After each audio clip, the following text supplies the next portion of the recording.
Siya nga pala, ikaw raw ang asawa ko, sa edad na 20. Isang dalaga ang ikinasal sa isang lalaking hindi pa niya nakikita. Isang litrato lamang ang hawak niya, at sa litratong iyon lamang siya nagtiwala upang lumipat sa kabilang panig ng mundo. Sa paliparan, unang beses niyang nakita ang kanyang asawa, isang lalaking 40 taong gulang, 20 taon ang agwat ng kanilang edad, isang wikang hindi pamilyar, mga tinging hindi niya mawari. Dinala siya nito hindi sa isang maningning na lungsod, kundi sa isang liblib na nayon sa pusot ng kabundukan. Pagising sa alas 5 ng umaga kasabay ng huningang gaibon at pagtungo sa bukirin. Isang lugar kung saan hindi niya maintindihan ang salita at wala siyang kahit isang kakilala. Araw-araw, tiniis niya ang lahat sa isang kapaligirang banyaga sa kanya. At sa unang gabi ngang kanilang kasal, nagulantang siya sa ikinilos ngang lalaking Pilipino. Ito ay malayong-malayo sa anumang inaasahan niya sa isang kasal. Makalipas ang ilang sandali, marahang inabot ng kanyang biyenan ang isang dokumento. Nang makita niya ang nilalaman nito, muli siyang napipi sa pagkabigla. Ano nga ba ang nangyari sa dalagang taga-Venezuela na napatpat sa isang nayon sa Pilipinas? Sandali lang po, ang inyong pag-subscribe at pag-like ay malaking tulong sa amin. Saan po kayo nanonood ngayon? Paki-comment naman sa ibaba.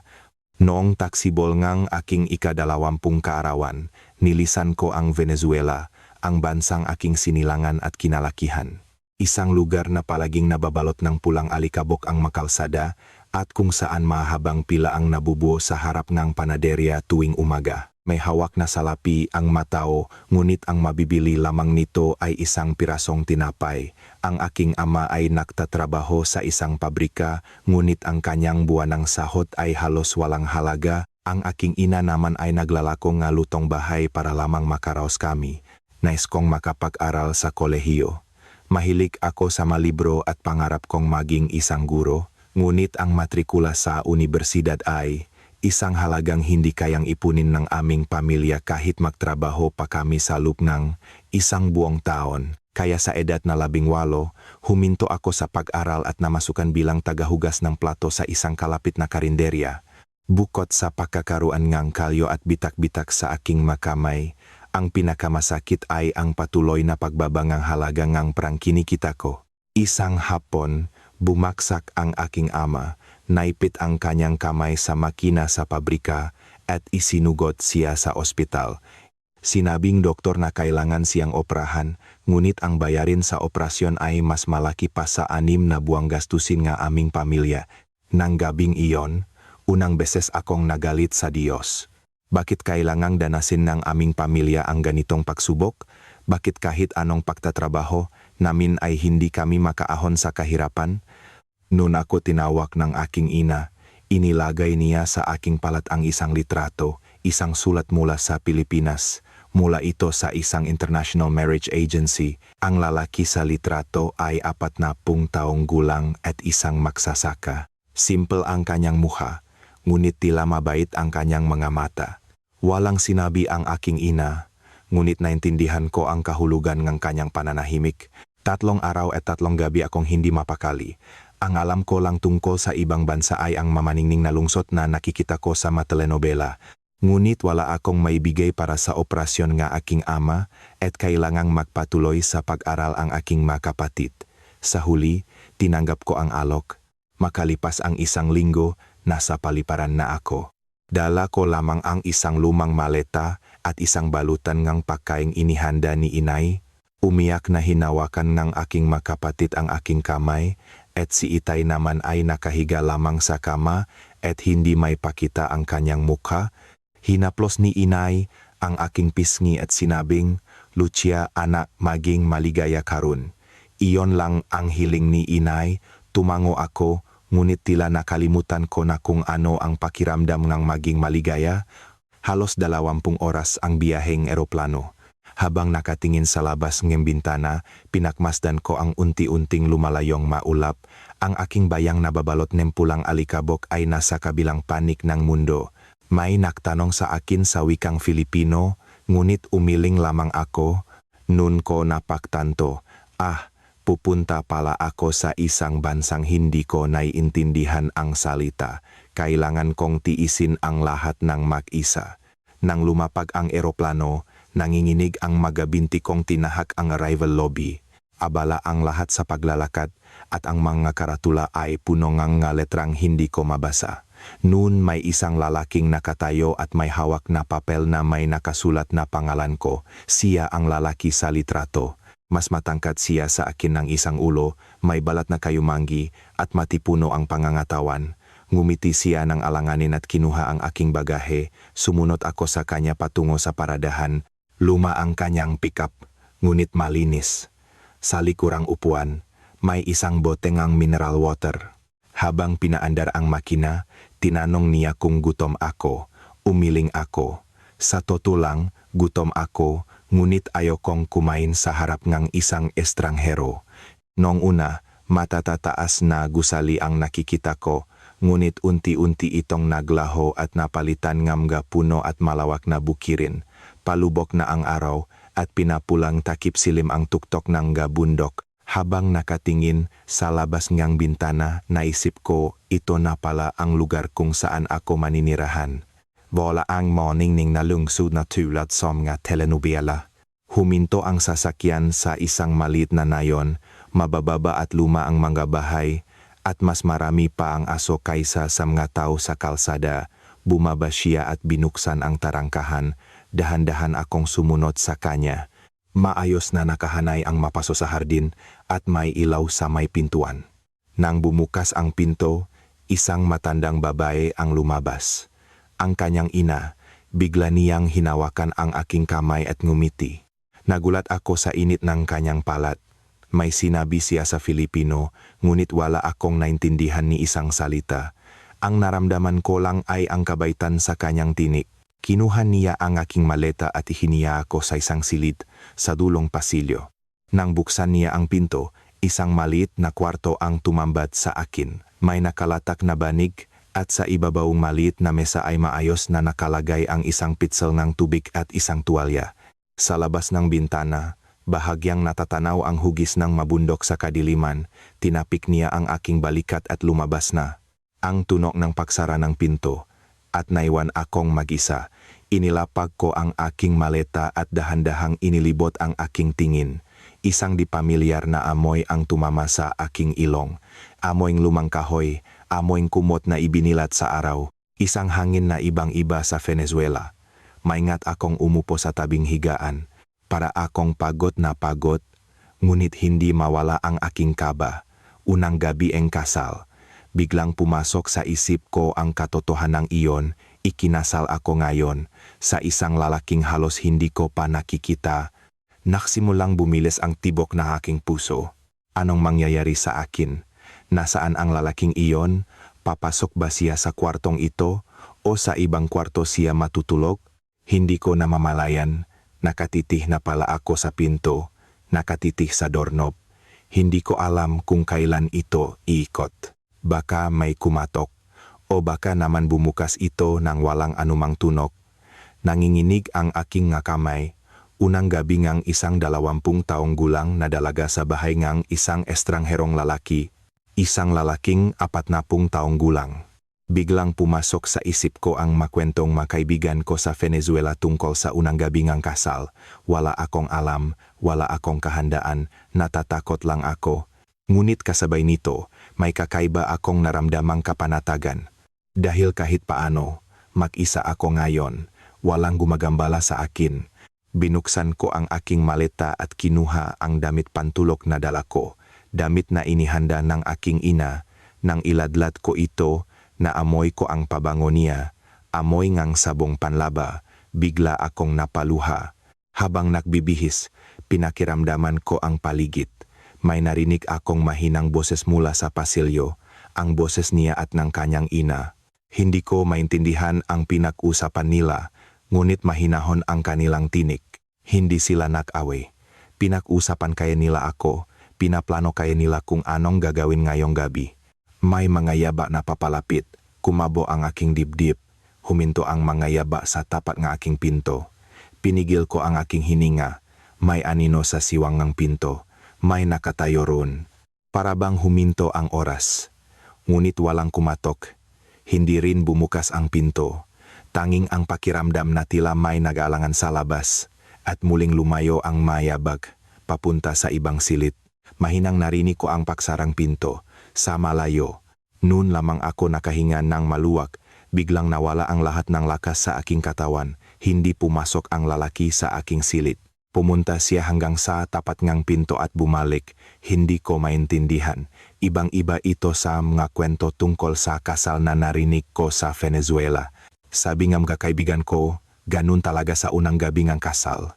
Lahat ng lalaki, ganun. Kaya nahanda na rin ako. Kahit natatakot, inisip kong wala akong magagawa. Ngunit walang nangyari, walang kumatok, hindi binuksan ang pinto. Nag-alangan lang siya saglit at umalis. Ano kaya ito? Naisip ko, ayaw ba niya sa akin? O nadismaya siya nang makita niya ang mukha ko sa paliparan? Nagbago ba ang isip niya? Lahat ng uri ng pag-isip ay naglaro sa aking isipan. Ngunit kasabay nito, may kakaibang damdamin din akong naramdaman. Kapanatagan, at higit pa ron, pasasalamat pagalang. Hindi ko masabi kung ano ito eksakto, ngunit nagsimulang makbaho ang tingin ko sa lalaking iyon. Kahit paano, hindi siya halimaw, naisip ko. Nang pumasok ang kaisipang iyon, tila uminit ang isang sulok ng aking dibdib. Dahan-dahan akong pumasok sa ilalim kumot. Malambot ito, siguradong may nakbilat nito sa araw. Mababa at matigas ang unan, ngunit malinis. Amoy sabong panlaba. Ipinikit ko ang aking nga mata, ngunit hindi ako agad dinalaw ngang antok. Nakikiramdam pa rin ako, baka magbago ang isip niya at bumalik. Baka uminom siyang alak at bumalik. Patuloy akong kinakabahan, nakabantay sa pinto, ngunit tahimik ang buong bahay. Tanging ang ugong ng hangin ang naririnig. Ang pahampas nito sa bintana, ang paggalaw nga sangang puno. Sa malayo, may isang asong tumatahol. Ibang-iba sa mga tunog sa aking silid sa Venezuela.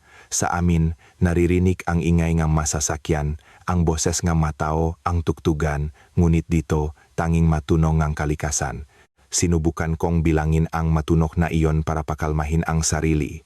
Isang ugong ng hangin, 2 tahol ng aso, 3 kaluskos. Habang ginagawa ko iyon, unti-unti akong nasasanay. Tila madali kong mapapansin kung may hahalong yabag sa mga tunok na ito. Gaano katagal na kaya ang lumipas? 1 oras, 2 oras. Wala akong relo kaya hindi ko alam. Ngunit unti-unting nawawala ang aking kaba. Nagsimula akong maniwala na wala talagang mangyayari ngayong gabi. Hindi darating ang lalaking iyon. Baka kahit bukas, sa makalawa, o kahit 1 buwan pa, nang dumating ang realisasyong iyon, kakaiba ang naramdaman ko. Kapanatagan na mabuti naman, pero kasabay nito, pakiramdam na tila tinanggihan ako, komplikado. Hindi ko na rin alam kung ano ang gusto ko. Naguguluhan lang ako. Noon lamang bumalik ang pagod mula sa mahabang biyahe. Sa gitna ngang di pamilyar na hangin, di pamilyar na higaan, at di pamilyar na mga tunog, unti-unti akong nakatulog. Bago ako tuluyang makatulog, ang huli kong naisip ay, baka hindi naman masama sa bahay na ito. Mabait ang matandang babae at ang lalaki ay hindi naman nakakatakot. Ang pagbibigay niya ng espasyo sa akin sa unang gabi ay sapat na para magpasalamat ako. Isang maliit na pag-asa ang sumilip na baka kaya kong mabuhay rito. At ganon ko pinalipas ang unang gabi. Isang gabing ikinasal ako, ngunit walang nangyari. Hindi ko pa alam noon kung gaano kahalaga ang pag-unawa at paggalang na iyon. At hindi ko pa rin alam kung ano ang tunay na pagsubok na haharapin ko. Hindi sapat ang kabaitan at pag-unawa para mabuhay. Iyon ang agad kong matututunan. Nagising akong 5:00 umaga. Madilim pa, ngunit may naririnig na akong ingay sa labas. Nang buksan ko ang bintana, nakita kong gising na siya at may inihahanda. Ikinakarga niya ang magamit pansaka sa truck. Nagmamadali akong nagbihis at lumabas. Nang makita niya ako, ikinawe niya ang kanyang kamay. Tila sinasabing matulog pa ako. Ngunit umiling ako. Naisip kong pumarito ako para magtrabaho, kaya natural lang na magtrabaho ako. Nag-alangan siya sandali. ngunit tumango rin. Binuksan niya ang pintong passenger seat para sa akin. Umahon kami sa isang palikolikong daan sa bundok. Makakapal ang mga puno sa magkabilang gilid at paminsan-minsan ay bumabalot sa kalsada ang hamok. May mga bundok din sa Venezuela, ngunit hindi ganito. Dito ay mas mahalumigmig at madilim. Mga 10 minuto kaming nakbiyahe. Huminto ang sasakyan sa isang bukirin. Sa kalayuan, sa ibabang bundok, maliit na natatanaw ang nayon. Kinuha niya ang bota at guwantes mula sa truck at ibinigay sa akin, sakto ang sukat. Inihanda na pala niya. Isinuot ko ito at sumunod sa kanya sa bukirin. Hanggang bukong-bukong ang putik at naramdaman ko ang malamig na lupa sa aking mapaa. Kahit mayo na, parang taglamig sa lamig ng umaga sa bundok. Ipinakita niya sa akin kung paano magtanim ng punla na kayuko sa tamang pagitan. Mukhang madali, ngunit nang subukan ko, halos mabali ang aking likod. Wala pang 10 minuto, tumutulo na ang pawis sa aking likuran at pakalipas ng 20 minuto, nanginginig na ang aking makamay. Paminsan-minsan ay nililingon niya ako, ngunit wala siyang sinasabi. Lumipas ang 1 oras, lumapit siya sa akin. Tiningnan niyang mabuti ang mga itinanim kong punla at inayos ang ilan, hindi naman mali, ngunit hindi pantay ang pagitan. Dahan-dahan niyang ipinakita ulit sa akin, ngayon ay mas detalyado. Pagsapit ngang tanghali, bumalik siya sa truck at kumuhang baon. 2, isa para sa akin, mayos na nakalagay ang kanin at ulam, siguradong si Nanay Elena ang naghanda kaninang umaga. Makatabi kaming umupo sa pila-pilat kumain. Tahimik siya habang kumakain at wala rin naman akong masabi. Pagkatapos kumain, nagtrabaho kami ulit. Pagsapit ng hapon, sumikat na ang araw at init naman ang naging problema. Tila nasusunog ang aking laikot at tuyong-tuyo ang aking lalamunan. Sa kalagitnaan, lumapit siya at inabutan akong tumbler ng tubig. Inubos ko ito, tila nun lang ako nabuhayan. Nang unti-unting lumubok ang araw, sumenya siyang tumigil na. Sinubukan kong iunat ang aking likod, ngunit hindi ito gumalaw. Tila nanigas ang buong katawan ko. Hinawakan niya ang aking braso at tinulungang tumayo. Malakas siya, muntik akong matumba. Pauwi, sa loob ng sasakyan, nakatulog ako. Nagising akong nasa labas na kami ng bahay. Tila hindi niya ako ginising at hinintay na lang. Nahiya ako at nakmamadaling bumaba. Nanginginig ang aking mabinti, ngunit pilit kong ipinakitang ayos lang ako. Naghihintay si Nanay Elena na may nakahandang hapunan. Puno ang mesang sabaw at iba't ibang ulam. Karamihan ay unang beses kong makikita, ngunit dahil gutom na gutom ako, kumain ako ng walang pili. Kapag naubos ang kanin sa aking plato, agad niya itong dinadagdagan. Sinasabi sa kilos na kumain pa ako. Hindi ko alam kung paano magpasalamat kaya yumuko na lang ako. Pagkatapos maghapunan, bumalik ako sa aking silid. Maliit ngunit malinis. Malambot ang kumot at amoy araw ang unan. Kinuha ko mula sa maleta ang litrato ng aking pamilya. Ang huling litrato namin nakuha sa paliparan. Nakikita ko ang mga nakangiting mukhang aking mga kapatid at ang namumulang mga mata ni inay. Idinikit ko ang litrato sa aking dibdib at humiga. Mabigat na parang tingga ang aking katawan, ngunit hindi ako makatulog. Anong oras na kaya sa Venezuela? Anong ginagawa ang pamilya ko? Naging matagumpay kaya ang operasyon ni Itay? Sunod-sunod ang makatanong sa aking isipan. Sa labas ng bintana, naririnig ang huningang kulilik at ang pagampas ng hangin sa mga sangangang puno. Kinabukasan, maga ulit akong gumising. Masakit ang buong katawan ko, ngunit kailangan kong bumangon. Nasa labas na naman siya, naghahanda. Mas maaga akong nahanda kaysa kahapon at lumabas. Nang makita niya akong lumabas, bahagya siyang tumango. Tila isang pagbati o isang pagkilala. At lumipas ang 1 linggo. Araw-araw, gigising ng alas 5, pupunta sa bukit para magtrabaho at babalik pagsapit ng takip silim. Masakit pa rin ang aking laikot at balikat, ngunit unti-unti na akong nasasanay. Pati ang pagitan nega pagtatanim nega punla ay tama na. Tahimik pa rin siya, ngunit paminsan-minsan ay tinitignan niya ang aking gawa at itinataas ang kanyang hinlalaki. Ngunit ang katawan ko lang ang nasanay, ang puso ko ay nananatiling banyaga at malungkot. Sila ni Nanay Elena ay nag-usap tuwing hapunan, ngunit wala akong maintindihan ni isang salita. Pagkatapos kumain, babalik na lang ako sa aking silid. Unti-unti kong napagtanto, dito, ang boses ko ay walang kahulugan. Lumipas ang isang buwan, dinala niya ako sa palengkeng bayan. Lingguhan itong ginaganap. Mga 15 minutong biyahe pababangang bundok at nandon na ang matao. Kasama rin si Nanay Elena. May dala siyang bayong at tumitingin-tingin sa mapaninda. Sumusunod lang ako sa kanya at nagbubuhat ng mapinamili. Gulay, prutas pabigat ng pabigat ang dala ko. Nun, may isang matandang babae ang bumati kay Nanay Elena. Ngumiti si Nanay Elena at sumagot. Tiningnan akong babae mula ulo hanggang paa.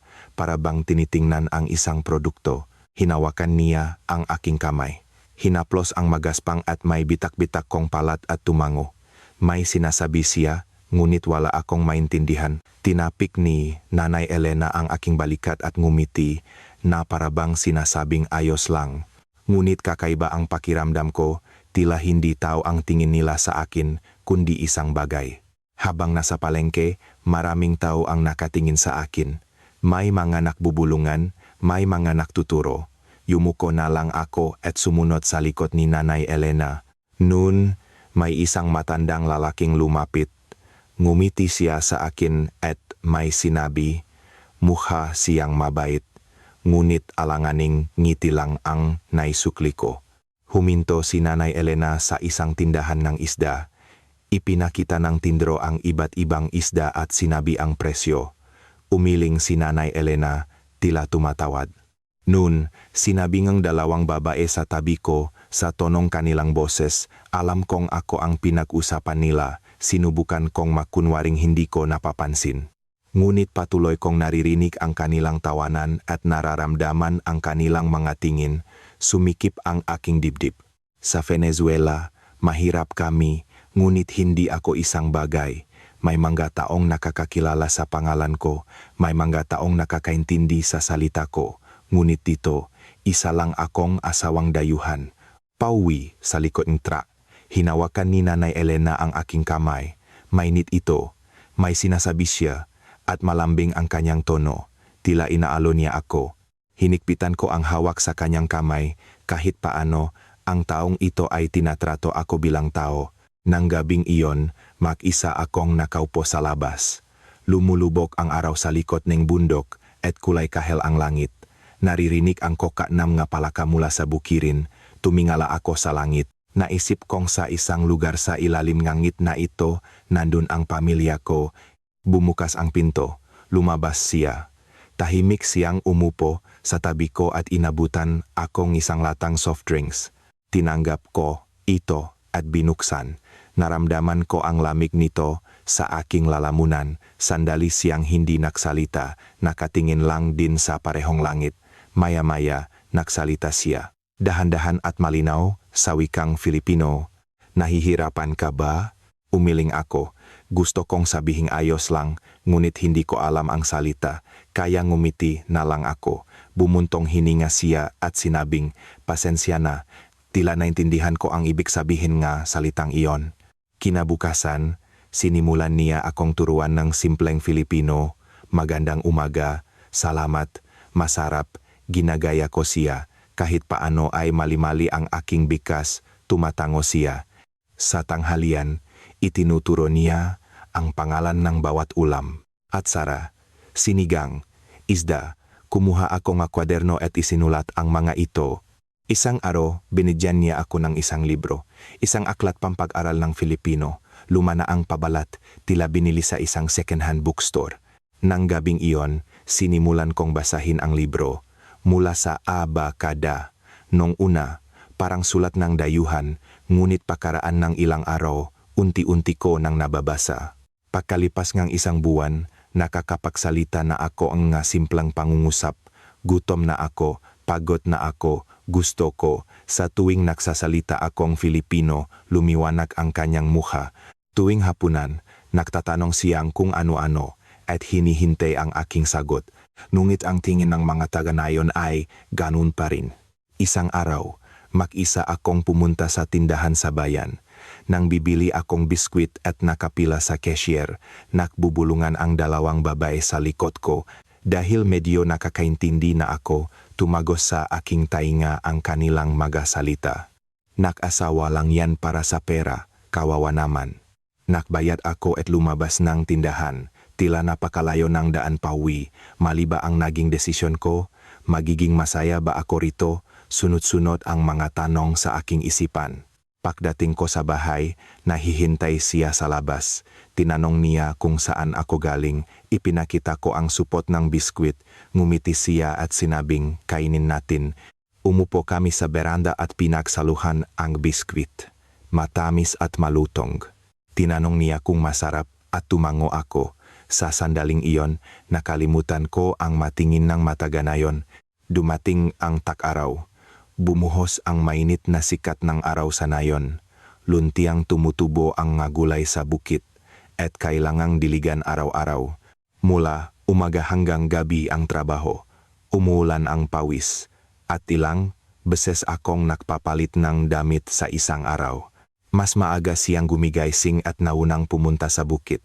Pagdating ko, tapos na niya ang mga mabibigat na gawain. Ang pagbubuhat ng mabibigat na baldeng tubig, ang pag-ayos ng daluyan ng tubig, ang pagbunot ng mga damo. Kapag nagtanong ako kung pwede kong gawin, umiling siya, ito na lang ang gawin mo, at ituturo niya ang mas magaan na trabaho. Isang araw, nasugatan siya habang nagtatrabaho. Isang hiwa sa kamay, ngunit malakas ang pagdurugo. Nagulat ako at hinawakan ang kanyang kamay.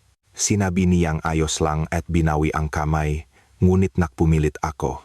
Pumunta ako sa truck, kumuhang first aid kit at nilagyan ngang gamot ang sugat. Tahimik lang siyang nakaupo at hinayaan akong gawin ang gusto ko. Habang binabalutan kong benda ang kanyang kamay, tiningnan kong mabuti. Puno itong kalyo at mga lumang peklat. Magaspang, ngunit kakaibang nakakaramdam akong seguridad. Habang hinihigpitan ko ang benda, sinabi ko, mag-ingat po kayo. Bahagya siyang ngumiti at nagsabing, salamat. Sa tanghalian, umupo kami sa pilapil at kumain ng baon. Ang luto ni Nanay Elena ay laging may kasamang pagmamahal. Maraming uring ang ulam at masarap ang atsara. Noong una, napakaasim nito para sa akin, ngunit ngayon ay nasanay na ako. Sa katunayan, parang hindi ko malunok ang kanin kung walang atsara. Isang araw, tinanong niya kung namimiss ko na ang pagkain sa Venezuela. Tumango ako. Sinabi kong gusto kong kumain ng arpas, isang uring tinapay na gawa sa mais. Kumunot ang kanyang no, tila hindi alam kung ano iyon. Ikinuwento ko sa pamamagitan ng kilos, bilog, dila at may keso sa loop. Makalipas ang ilang araw, may dala siyang isang supot. Harina ang mais. Sineark ko sa internet, sabi niya habang nakangiti, nagulat ako. Nang gabing iyon, kasama ko si Nanay Elena na gumawang arpas, tulad ng paraan ng paggawa ng aking ina sa Venezuela. Manghang-mangha si Nanay Elena habang nanonood, naluto ang arpas, hindi perpekto, ngunit lasang bayan. Kaming tatlo ay umupo sa mesa at pinagsaluhan ito. Masarap, sila tila, at itinaas ang hinlalaki. Paulit-ulit ding tumango si Nanay Elena. Nang araw na iyon, unang beses akong tumawa ng mula sa puso dito. Mainit ang mga gabing tak-araw. Maraming gabi na hindi ako makatulog kahit may electric fan. Isang gabi, dahil sa init, lumabas ako, nandun na pala siya, nakahiga sa isang bangko, nakatingin sa langit. Humiga rin ako sa tabi niya. Tila matatapon ang mga bituin sa dami. Nakikita mo ba ang mabituin doon? Tanong niya. Tiningnan ko ang direksyong itinuturo niya. May 7 bituin na hugis sandok. Itinuro raw iyon sa kanyang amanong bata pa siya, ang panggalan ni Gemege Constellation. Naalala ko ang aking ama. Mayos na kaya ang operasyon niya, malakas na kaya siya. Tinanong niya, namimiss mo ba ang pamilya mo? Imbes na sumagot, tumango ako. Tila may bumara sa aking lalamunan. Sandali siyang nanahimik at sinabing, sa susunod na taon, kapag nakaipon tayo, imbitahin natin sila dito. Tiningnan ko siya, seryoso siya. Papalapit na ang taglagas. Nagsisimula nang yumuko ang mga pananim at lumalamig na ang hangin sa umaga't gabi. Panahon na para maghanda sa anihan. Ininspeksyon niya ang traktora at inihanda ko naman ang mga sako. Malapit nang anihin ang bungangang isang taong pagsasaka. Isang araw bumili siyang bagong bota. Para sa akin, luma na kasi ang dati kong bota. Salamat, sabi ko. Ikinaway niya ang kanyang kamay na parabang sinasabing wala iyon, ngunit alam ko. Alam kong unti-unti niya akong binibigyan ng pansin. Sa hapunan, sinabi ni Nanay Elena, magaling magtrabaho si Lucia. Masipak ang manugang natin. Oo nga, sabi niya habang tumatawa. Nahiya ako at yumuko, ngunit masaya ang puso ko. Ganito pala ang pakiramdam ngang kinikilala. Nang gabing iyon, tumawag ako sa pamilya ko gamit ang video call. Lumabas ang mukha ni Inay sa screen. Tila tumanda siya. Lumabas din ang aking nga kapatid. Tumangkat na sila. Sinabi ni Itay na malaki na ang igininhawa niya, nakakalakat na raw siya. Pinigilan ko ang pag-iyak at ngumiti. Pagkatapos ng tawag, bumalik ako sa silid. Puno ang aking dibdib. Nandun pa rin ang pangungulila, ngunit hindi na tulad ngang dati na parang hindi ko na kaya. Unti-unting nagiging akin na ang buhay dito. Tumingin ako sa labas ng bintana. Tinatanglawan ng liwanag ng buwan ang bukirin. Hindi na ito isang banyagang lugar para sa akin. Malapit na ang undas. Ilang araw ng abala si Nanay Elena. Nagpipritong kung ano-ano, gumagawa ng mga ensalada at mga kakanin. Tumulong ako sa kanya. Nagbalat ng patatas, nahugas ng plato lahat ng kaya kong gawin. Tila natutuwa si Nanay Elena sa aking pagiging masipag kaya palagi niyang hinihimas ang aking likod. Umaga ngang undas, dumating ang mga kapatid niya, ang kanyang kuya kasama ang asawa nito at dalawang pamangkin. Kinabahan ako, unang beses ko silang makikita, matangkat at malakas ang boses ng kuya niya. Ang hipak ko naman at ang mga pamangkin ay tila mga 10 taong gulang, nakbatian kami. Yumuko ako ayon sa itinuro sa akin, tumawa ang kuya niya at inilahat ang kamay. Tiningnan naman akong hipak ko mula ulo hanggang paa. Hindi maganda ang tingin na iyon, ngunit tiniis ko. Nagtago sa likod ng ina ang mga bata, ngunit maya-maya ay naglaro na ng kanilang mga laruan. Nag-alay kami sa altar, inihanay ang mapakain at nagdasal. Tiningnan ko lang sila at ginaya. Isang ritual daw para sa yumaong biyenan kong lalaki at mga ninuno. Isang di pamilyar na kaugalian, ngunit buong puso akong sumunod. Tila nasiyahan si Nanay Elena sa aking pagsunod. Nagsimula na ang kainan. Puno ang mesa ang pagkain. Mainihanda namin ni Nanay Elena sa loob ng ilang araw. Masarap, sabi ngang lahat. Uminom ng alak ang kuya niya habang kinakausap siya tungkol sa pagsasaka. Ang hipag ko naman ay kung ano-ano ang tinanong sa akin. Ilang taon ka na, kumusta ang buhay sa Pilipinas? Sinagot ko ng may paggalang, 20 taong gulang po. Mabuti po ang buhay dito. Ngumiti ang hipag ko. Bata ka pa pala, pero mahirap siguro ang buhay mo. May halong awa sa kanyang pananalita. Ayos lang po, sagot ko, ngunit hindi maganda ang pakiramdam ko. Pagkatapos kumain, umupo ang mga matatanda sa sala at nakape. Tumayo ako para mahugas ng plato. Sumunod ang hipag ko. Naiwan kaming dalawa sa kusina. Habang tinutulungan niya akong mahugas, sinabi niya, mabait ba talaga ang kapatid ko? Swerte siya at naging asawa kaniya. Ngunit ang sumunod niyang sinabi ang problema. Ibinaba niya ang kanyang boses at nagtanong, narinig mo na ba ang kwento tungkol sa dati niyang asawa? Umiling ako, dating asawa? Nakunwaring nagulat ang hipag ko. Ay, naku, kumabog ang dibdib ko, nagpatuloy siya. May asawa na siya dati, nung nagtatrabaho pa siya sa minahan sa Mindanao.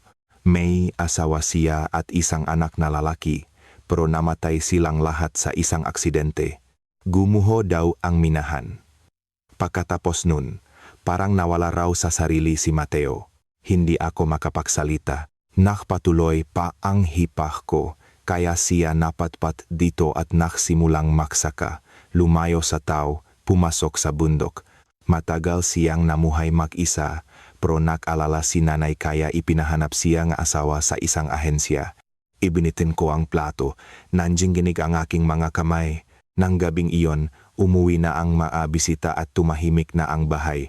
Tila napagod si Nanay Elena kaya maaga siyang nagpahinga. Hindi ako makapasok sa aking silit at paikot-ikot lang sa labas. Gulong-gulo ang aking isipan. Hindi ako makapaniwalang may ganoong nakaraan si Mateo.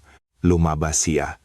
Nakita niya ako at nagtanong, bakit hindi ka pa pumapasok?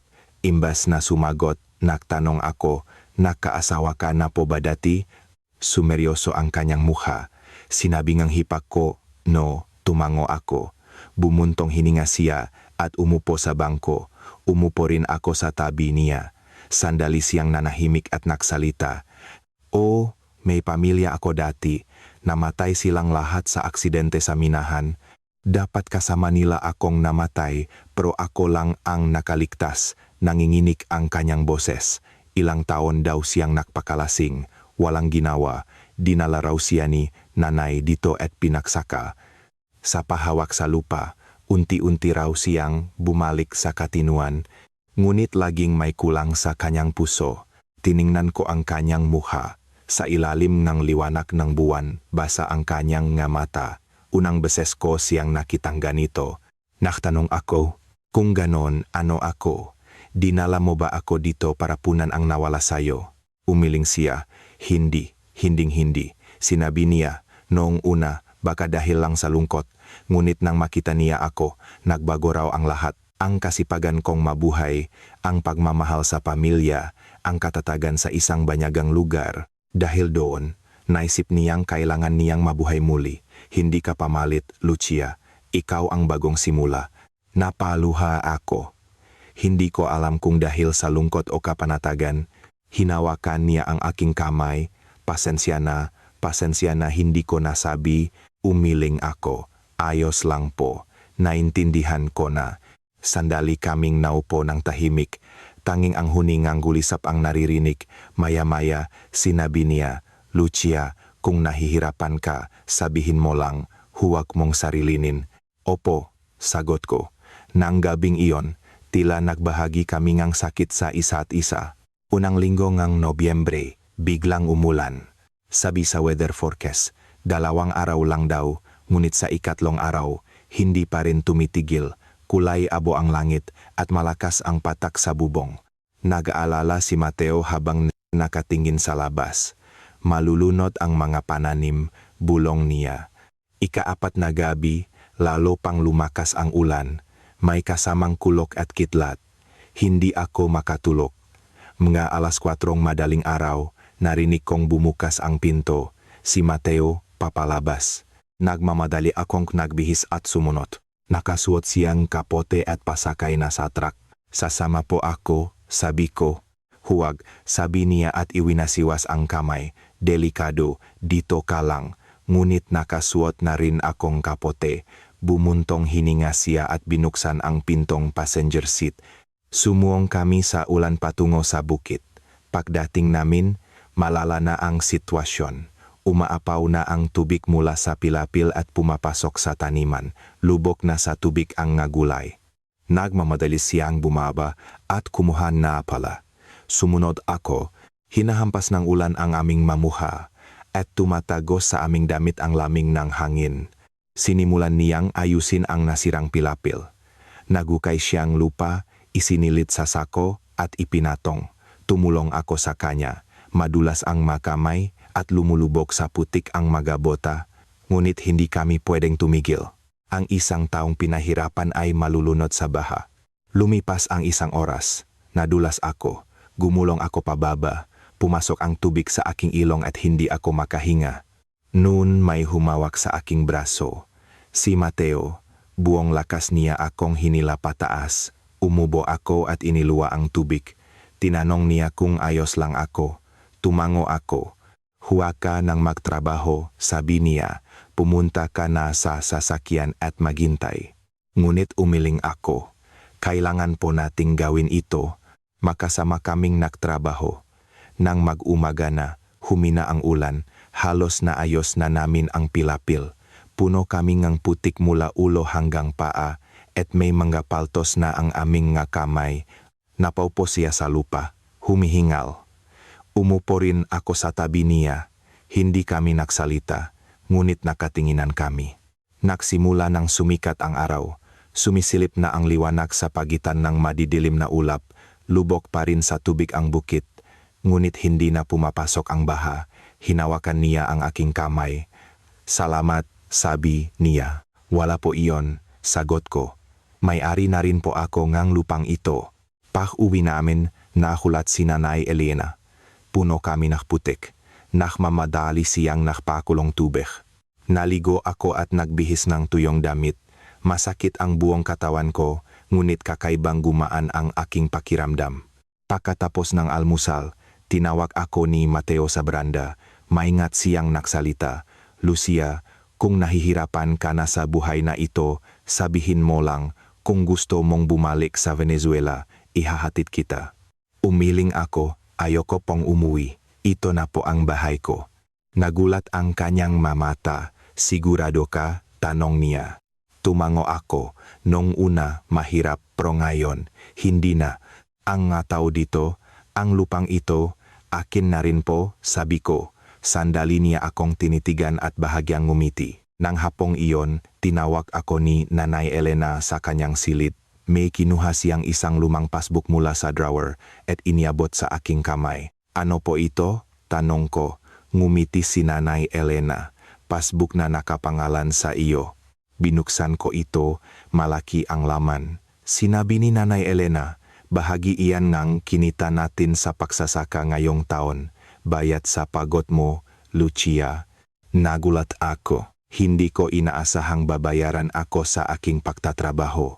Natural lang yan, sabi ni Nanay Elena at hinaplos ang aking ulo. Nang araw na iyon, unang beses kong naramdaman na tunay akong kinikilala. Hindi bilang isang katulong, kundi bilang isang pamilya, isang asawa. Uminit ang aking dibdib. Niyakap ko nang mahigpit si Nanay Elena. Hinimas niya ang aking likod at sinabing, ayos lang yan, para nakitang tunay na anak.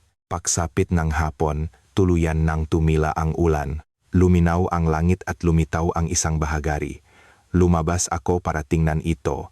7 kulaing liwanag ang tumawid sa bundok. Mas matingkat pa ito kaysa sa bahagari sa Venezuela. Lumapit si Mateo sa tabi ko, sabay naming pinanod ang bahagari. Bukas, simula ulit tayo, sabi niya. Ayusin ang manasira at maghahanda para sa susunod na taniman. Opo, sagot ko. Tinanong niya, hindi ka ba nahihirapan? Ngumiti ako, mahirap po, pero kaya ko. Ito na po kasi ang bahay ko. Tumingin siya sa akin at ngumiti. Isang mainit na ngiti. Nun ko napagtanto, nagsisimula ko ng mahalin ang lalaking ito, ang bahay na ito, ang lupang ito.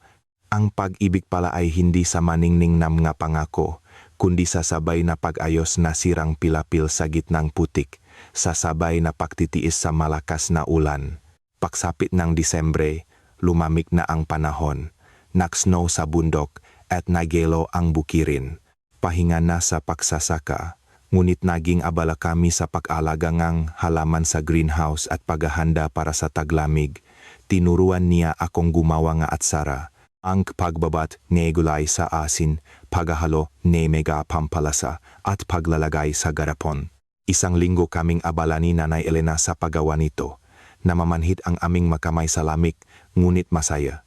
Ikinuwento ni Nanay Elena ang kanyang kabataan, ang hirap na dinanas niya nung bagong kasal, ang pagpapalaki sa mga anak, ang pagtitiis ng mag-isa nang mamatay ang asawa.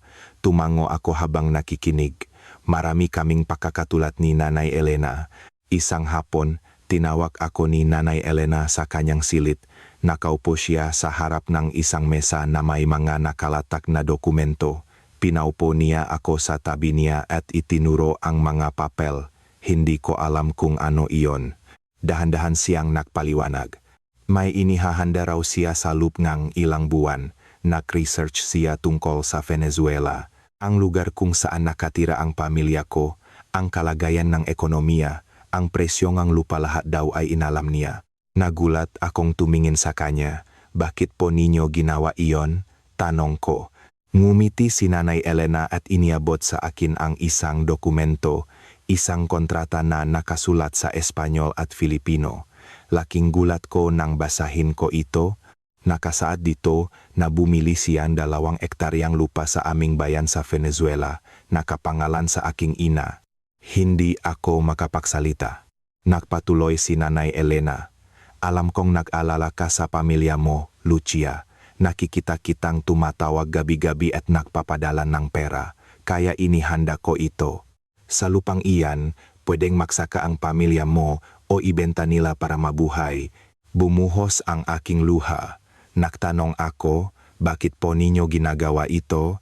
Hinawakan ni Nanay Elena ang aking kamay dahil anak na kita, Lucia. Kung ang anak ko ang naghihirap sa ibang bansa, gugustuhin kong may tumulong sa kanya ng ganito. May luha na rin sa mga mata ni Nanay Elena. Niyakap ko siya, mahabang mahaba. Nang gabing iyon, tinawagan ko ang pamilya ko. Sumagot si Inay, umiyak kong sinabi, Inay, may nangyari po. Nagulat si Inay, anong nangyari anak? Ikinuwento ko ang tungkol sa lupa. 2 ektarya, Inay, nakapangalan sa inyo. Hindi makapaniwala ang itsura ni Inay. Paano nangyari iyon? Tanong niya. Ikinuwento ko ang tungkol sa biyenan ko, kung gaano siya kabuting tao, kung gaano niya ako inaalagaan. Nagsimulang umiyak si Inay. Salamat paulit-ulit niyang sinabi. Lumabas din sa screen si Itay. Malaki na ang igininhawang kanyang itsura. Nakakalakat na raw siya at unti-unti nang nagtatrabaho.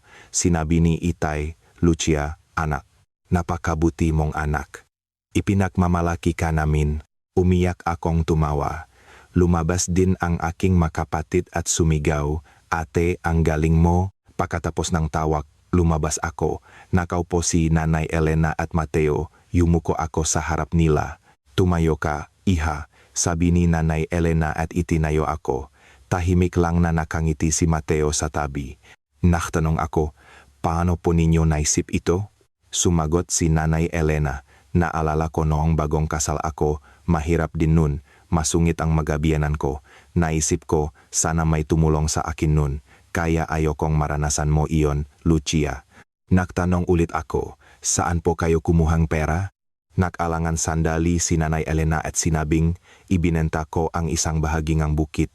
Pinahirapan iyon ng asawa ko, pero hindi na kailangan. Mas mahalaga ka, Lucia. Hindi na ako makapagsalita. Si Nanay ang nakasikaso, niyan mag-isa sa loob ng ilang buwan, sabi ni Mateo. Kinausap niya ang abogado, kumontak sa Matao sa Venezuela, at inayos lahat ng papeles. Dapat sana ay regalo niya sa birthday mo, pero na-delay ang madokumento, tila sasabog ang aking dibdib. Sinabi ni Nanay Elena, hindi mo na kailangang mag-alala sa pamilya mo, Lucia. Pwede silang magsaka sa lupang iyon o ibenta nila, bahala sila. Dito, maging masaya ka na lang. Imbes na sumagot, niyakap ko ulit si Nanay Elena. Hindi ko alam kung paano ko masusuklian ang kabutihang ito sa buong buhay ko. Kinabukasan, kumalat ang balita sa nayon na ibinili ni Nanay Elena ng lupa ang kanyang manugang sa Venezuela. May nagsabing kahanga-hanga, may nagsabing sobra naman. Ngunit hindi ko pinansin. Ang mahalaga ay ang puso ni Nanay Elena. Makalipas ang ilang araw, pumunta kami sa palengke. Tulad ng dati, tinitiknan ako nga tao, ngunit iba na ang pakiramdam. Imbes na kuryosidad, may halong paggalang. Lumapit ang isang matandang babae at sinabing, napakaswerte ninyo at may manugang kayong tulad ni Lucia. Salamat po, bati ko. Ngumiti rin ang tindero ng gulay at sinabing, tunay ka ng taga rito, magaling ka ng mag-Filipino, marunong ng gumawa ng atsara, at 1 taon ka ng nagsasaka. Kinikilala ka na namin. Unang beses kong naramdaman na tanggap ako sa nayon na ito. Uminit ang aking dibdib. Pawi, Sinabi ni Mateo, tinatawag ka na nila sa pangalan mo, Lucia, hindi na dayuhan, kundi Lucia. Tumingin ako sa labas ng bintana, ang mabundok at bukirin. Hindi na ito isang banyagang lugar. Nang gabing iyon, umupo ako sa harap ni Nanay Elena at Mateo. Sinabi ko, habang buhay ko po kayong aalagaan, dito po tayo tatanda ng makakasama. Ngumiti si Nanay Elena. Iyan ang pamilya, Lucia. Hindi sa dugo, kundi sa pusong nag-uugnay. Iyan ang tunay na pamilya. Hinawakan ni Mateo ang aking kamay. Salamat, sabi niya. Salamat at dumating ka, Lucia. Nagkaroon ng liwanag ang bahay na ito. Umiling ako. Ako po ang dapat magpasalamat. Iniligtas po akong tahanang ito, sagot ko. Nakatinginan kami at ngumiti. Nang gabing iyon, tumingin ako sa labas ng bintana. Tila matatapon ang mga bituin. Ang mga bituin sa Venezuela at ang mga bituin dito sa Pilipinas sa ilalim pa rin ng isang langit. Naisip ko, pareho ko, ng tahanan ang dalawang lugar. Ang isa ay kung saan ako isinilang. Ang isa naman ay kung saan ako muling isinilang. Kinabukasan, tinawagan ko si inay. Dumating na raw ang madokumento ng lupa. Gulat na gulat daw ang makapitbahay. Nagsimula na raw si itay na magsaka ng paunti-unti sa lupang iyon. Malaki na raw ang ikinabuti ng kanyang kalusugan. Nakahinga ako ng maluwag. Tinanong ni inay, makakadalaw, kabarito balang araw. Hindi po, inay, sagot ko. Kayo po ang pumunta rito sa susunod na taksibol. Ipapakita ko po sa inyo ang lugar na ito. Natuwa si inay, sige, anak, pupunta ako. Gusto kong personal na makilala at pasalamatan ang iyong biyenan. Ngumiti ako at sinabing, opo, inay. Napagtanto ko, ang kaligayahan ay hindi pala isang malaking bagay. Kung malusok ang pamilya, may kasamang kumain at may inaasahang bukas, iyon na ang kaligayahan. At natagpuan ko na ang kaligayahang iyon dito. Nilisan ko ang pulang lupa at sa nayon na ito sa bundok, isang di kapani-paniwalang taksibol ang dumating. Natunaw ang nagyalong lupa at nagsimulang sumibol ang mga bagong usbong. Naalala ko ang araw na unang beses akong dumating dito, 1 taon na ang nakalipas. Noon, lahat ay banyaga at nakakatakot, ngunit ngayon, iba na. Alam ko na ang amoy ng lupang ito, ang direksyon ng hangin, ang huninga ibon. Huling linggong Marso, dumating si inay. Nang makita ko siya sa paliparan, napayak ako. 1 taon kaming hindi nakita. Niyakap niya ako ng mahigpit at sinabing, tumaba ka, anak. Ngumiti ako at sumagot, dahil po sa inyo, inay. Pauwi, manghang-mangha si inay sa tanawin sa labas. Ang mabundok at bukirin, ibang-iba sa Venezuela. Ito pala ang lugar kung saan ka nakatira. Napakatahimik, sabi niya. Tumango ako, opo, inay. Napakatahimik na lugar. Pagdating namin sa bahay, nahihintay si Nanay Elena sa labas. Nang makita ni inay si Nanay Elena, tumakbo siya at hinawakan ang kamay nito. Hindi sila nakakaintindihan sa salita, ngunit nakusap sila sa pamamagitan ng tingin. Hinikpitan ni Nanay Elena ang hawak sa kamay ni inay at iginiya siya papasok. Sa hapunan, puno ang mesang pagkain.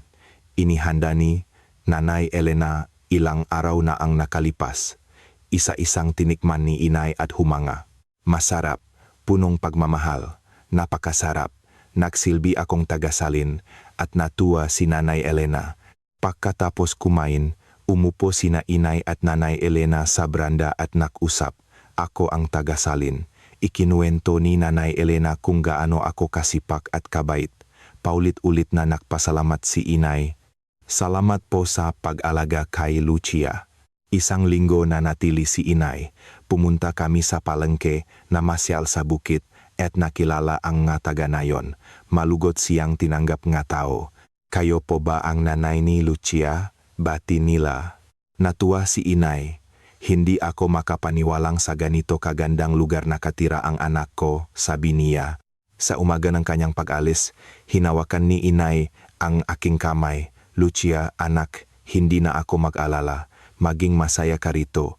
Pinigilan ko ang luha at sumagot, opo, inay. Magiging masaya ako. Yumuko rin ng malalim si inay kay Nanay Elena.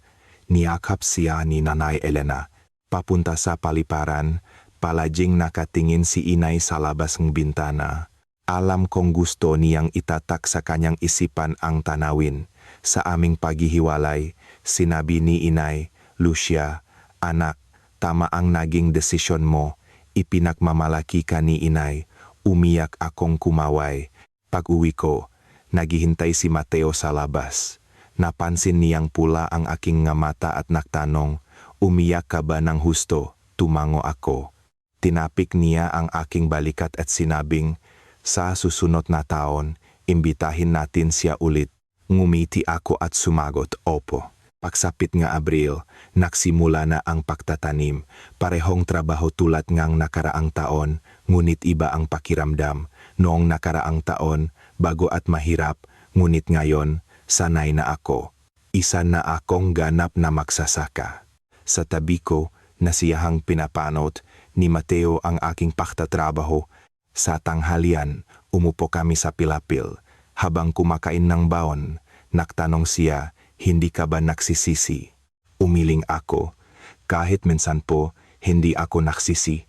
Ngumiti siya at sinabing, ako rin, hindi nagsisisi na nakilala kita, Lucia. Isang araw ng Mayo, nakaroon ng maliit na pista sa nayon, isang pagdiriwang para salubungin ang taksibol. Kasama ko si Nanay Elena na naghanda ng pagkain, nagtipon ang mga taga nayon at may tuktugan. Nagtatakbuhan ang mga bata at nakukuwentuhan ang mga matatanda. Lumapit sa akin ang isang matandang lalaki, pinakanta niya ako, isang kanta mula sa Venezuela. Nahiya ako, ngunit hindi ako makatanggi.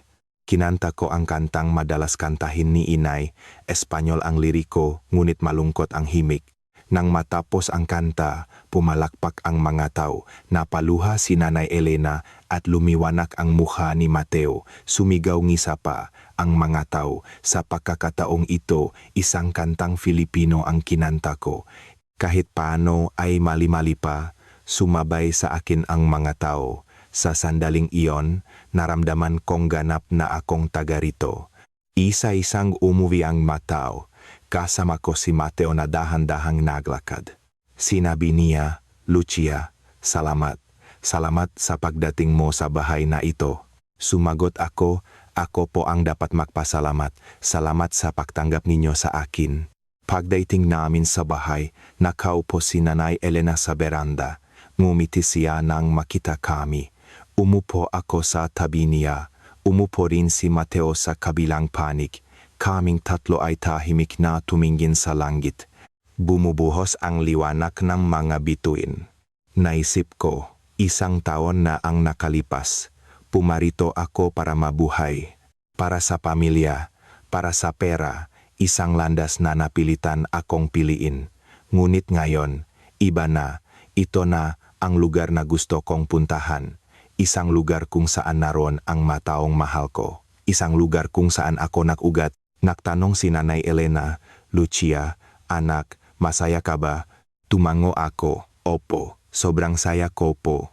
Hinawakan ni Nanay Elena ang aking kamay. Hinawakan din ni Mateo ang kabilang kamay ko. Magkahawak kamay kaming tumingin sa langit. Napaktanto ko, ang pag-ibig ay hindi sa salita, kundi sa panahong pinagsamahan. Hindi sa maningning na makapangako, kundi sa maliliit na pag-alala araw-araw. Ang pakiramdam na naiintindihan ka, iginagalang ka, ang pakiramdam na kailangan ka. Iyon pala ang pag-ibig. Tahimik ang gabi sa nayon sa bundok. Tanging ang huningang kulisap at ang ugong nganghin ang naririnig. Gusto ko ang katahimikang ito. Hindi na ako natatakot, hindi na rin ako nalulungkot. Dito, may mataong nagmamahal sa akin. At may mataong mahal ko, sa ilalim nga bituin, bumulong ako, salamat, sa lupang ito, sa mataong ito, sa pagkakataong ito. Ang bulong na iyon ay dinala ngang hangin paakyat sa langit. Ang hangin na naguugnay sa pulang lupa ngang Venezuela at sa luntiang kabundukan ngang Pilipinas. Isa na akong anak kang dalawang lugar, at isang ganap na miyembro ngayon na ito. Hanggang dito na lang po ang ating kwento. Maraming salamat sa inyong panonood. Kung naantik ang inyong puso sa kwento ngayon, huwag po sanang kalimutang mag-subscribe at mag-like. Ang isang click ninyo ay malaking tulong sa paggawa namin ng mga video. Naghahanap po kami ng totoong karanasan. Ang mga mapipili ay makakatanggap ng munting regalo mula sa amin kaya't inaasahan po namin ang inyong mga kwento. Muli, maraming salamat po. Makita-kita po tayo sa susunod na video. Salamat. 168,9